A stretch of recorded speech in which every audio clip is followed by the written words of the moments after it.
Hello दोस्तों, स्वागत है आप सभी का आपके अपने चैनल एग्जाम हब पर। आज हम लोग सॉल्व करेंगे राष्ट्रपति से संबंधित अपनी एमसीक्यू को।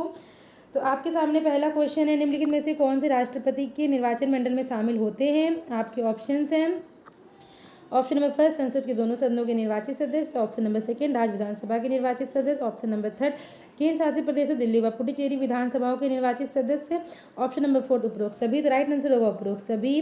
संसद के दोनों सदनों के निर्वाचित सदस्य, राज्यसभा की राज्य में जो विधानसभा है उसके निर्वाचित सदस्य, केंद्र शासित प्रदेश दिल्ली व पुडुचेरी विधानसभाओं के निर्वाचित सदस्य में शामिल होते हैं। तो इस तरह से उपयुक्त तीनों ही ऊपर के पॉइंट सही हैं, तो उपयुक्त समस्त कथन सही है। और याद रखिएगा कि केंद्र शासित प्रदेश दिल्ली व पुडुचेरी को 1992 में शामिल किया गया था और संविधान संशोधन किया गया था। इसके लिए 17वें संविधान संशोधन के तहत 1992 में दिल्ली पुडुचेरी शामिल हुए।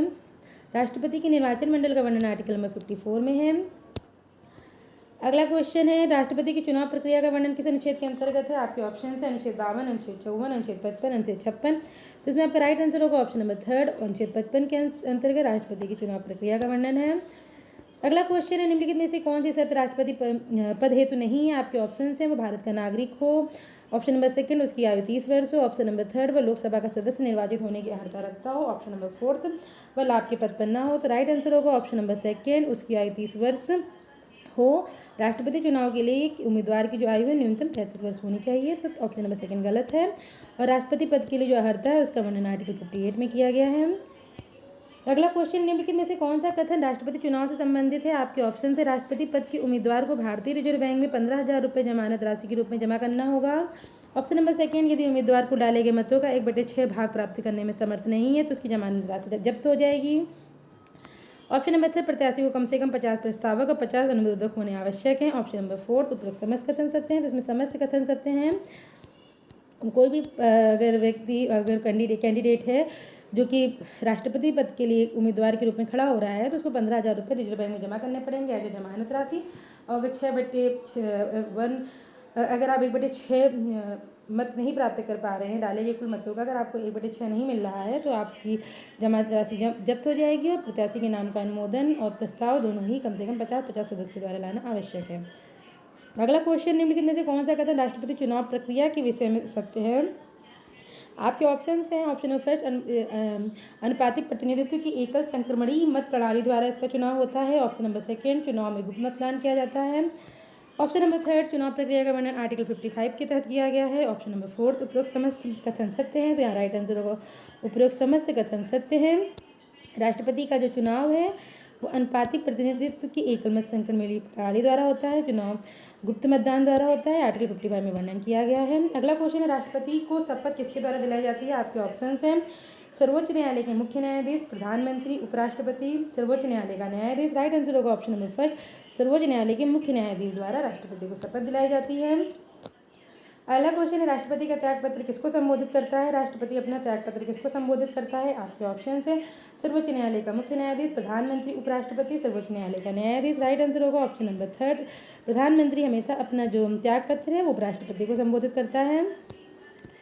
अगला क्वेश्चन है, किसी भी स्थिति में राष्ट्रपति पद का चुनाव कितने दिनों के भीतर हो जाना चाहिए। आपके ऑप्शन हैं 100 दिन, 120 दिन, 180 दिन, 200 दिन। राइट आंसर होगा ऑप्शन नंबर थर्ड, राष्ट्रपति पद का चुनाव 180 दिन के भीतर हो जाना चाहिए या फिर 6 महीने के अंदर राष्ट्रपति पद का चुनाव हो जाना चाहिए।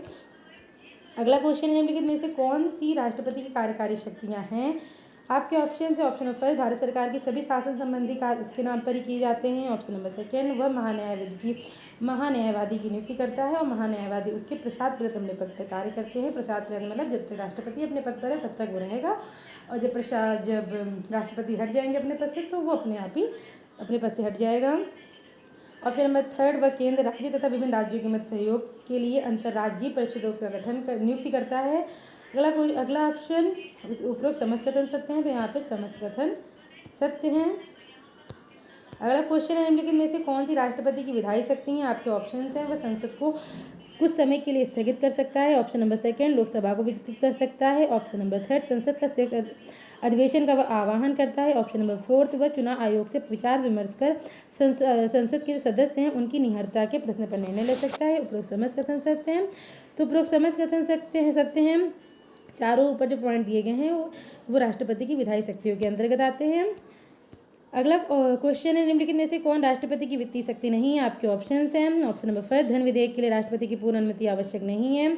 ऑप्शन नंबर सेकंड, वह केंद्रीय बजट को संसद के समक्ष रखता है। ऑप्शन नंबर थर्ड, वह 5 वर्ष में एक वित्त आयोग का गठन करता है, प्रत्येक 5 वर्ष में। ऑप्शन नंबर फोर्थ, अनुदान की कोई मांग उसकी सिफारिश के बिना नहीं की जा सकती है। तो इसमें से मतलब क्वेश्चन ये पूछ रहा है, थोड़ा क्वेश्चन का लिखने का तरीका गलत हो गया है कि निम्नलिखित में से कौन से राष्ट्रपति की वित्तीय शक्ति का भाग नहीं है। तो यहाँ पे जो मतलब वित्तीय शक्ति के विषय में सत्य नहीं, कौन सा कथन राष्ट्रपति की वित्तीय शक्ति के विषय में सत्य नहीं है? तो ऑप्शन नंबर फर्स्ट सत्य नहीं है, धन विधेयक के लिए राष्ट्रपति की पूर्ण अनुमति आवश्यक होती है। अगला क्वेश्चन है, निम्नलिखित में से किस अनुच्छेद के तहत राष्ट्रपति पर महाभियोग लगाया जाता है? आपके ऑप्शन अनुच्छेद 61, अनुच्छेद 62, अनुच्छेद 63, अनुच्छेद 64। राइट आंसर होगा ऑप्शन नंबर फर्स्ट, अनुच्छेद 61 के तहत राष्ट्रपति में महाभियोग लगाया जाता है। अगला क्वेश्चन, निम्नलिखित में से कौन सा अनुच्छेद कहता है कि राष्ट्रपति किसी भी सदन का सदस्य नहीं होगा? आपके ऑप्शन हैं article 57, article 58, article 59, article 60। Right answer होगा ऑप्शन नंबर थर्ड, आर्टिकल 59 कहता है कि राष्ट्रपति किसी भी सदन का सदस्य नहीं होगा। अगला क्वेश्चन, निम्नलिखित में से कौन सा अनुच्छेद ये कहता है कि भारत का एक राष्ट्रपति होगा? तो आपके ऑप्शन हैं article 52, article 53, article 54, article 55। Right answer होगा ऑप्शन नंबर फर्स्ट, आर्टिकल 52 कहता है कि भारत का एक राष्ट्रपति होगा। अगला क्वेश्चन है, निम्नलिखित में से कौन सा कथन राष्ट्रपति के विषय में सत्य है? आपके ऑप्शन हैं उसका संबंध शासन के 3 अंगों से है, वह शासन की समस्त कार्य राष्ट्रपति के नाम पे किए जाते हैं, राष्ट्रपति सर्वोच्च न्यायालय द्वारा दी गई सजाओं को माफ कर सकता है, वह भारत के सैन्य बलों का सर्वोच्च सेनापति है, या उपरोक्त समस्त कथन सत्य हैं? तो यहाँ पे उपरोक्त समस्त कथन सत्य हैं। अगला क्वेश्चन है, राष्ट्रपति की वीटो शक्ति का वर्णन किस अनुच्छेद के अंतर्गत किया गया है? आपके ऑप्शन हैं आर्टिकल 110, आर्टिकल 111, आर्टिकल 112, आर्टिकल 113। तो उसमें जो राइट आंसर होगा वो होगा ऑप्शन नंबर सेकंड, राष्ट्रपति की वीटो पावर का वर्णन आर्टिकल 111 के तहत किया गया है। अगला क्वेश्चन है, राष्ट्रपति की क्षमा दान शक्ति का जो वर्णन है वो किस आर्टिकल के तहत किया गया है? आपके ऑप्शंस हैं article number 70, article number 71, article number 72, article number 76। तो इसमें जो आपका राइट आंसर होगा वो होगा article number 72, option number third से होगा। ऑप्शन आर्टिकल 72 के तहत राष्ट्रपति की क्षमा दान शक्तियों का वर्णन किया गया है।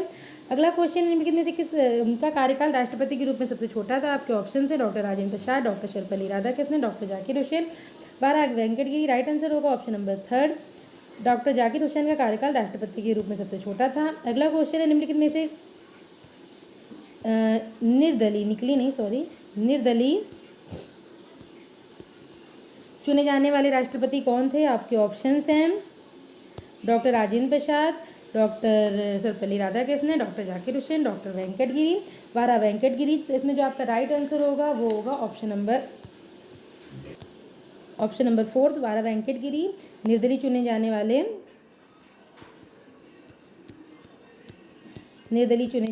पहले राष्ट्रपति थे। अगला क्वेश्चन, निम्नलिखित में से कौन एकमात्र ऐसे राष्ट्रपति हैं जो निर्विरोध चुने गए? आपके ऑप्शंस हैं ज्ञानी gel Singh, Neelam Sanjiva Reddy, doctor Shankar Dayal Sharma, APJ Abdul Kalam. Right answer होगा option number second, Neelam Sanjiva Reddy जो हैं वो निर्विरोध निर्वाचित हुए थे।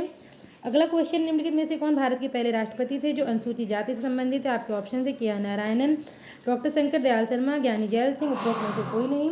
तो इसमें जो आपका राइट आंसर होगा वो होगा option number first, KR Narayanan पहले से राष्ट्रपति थे जो अनुसूचित जाति से संबंधित थे।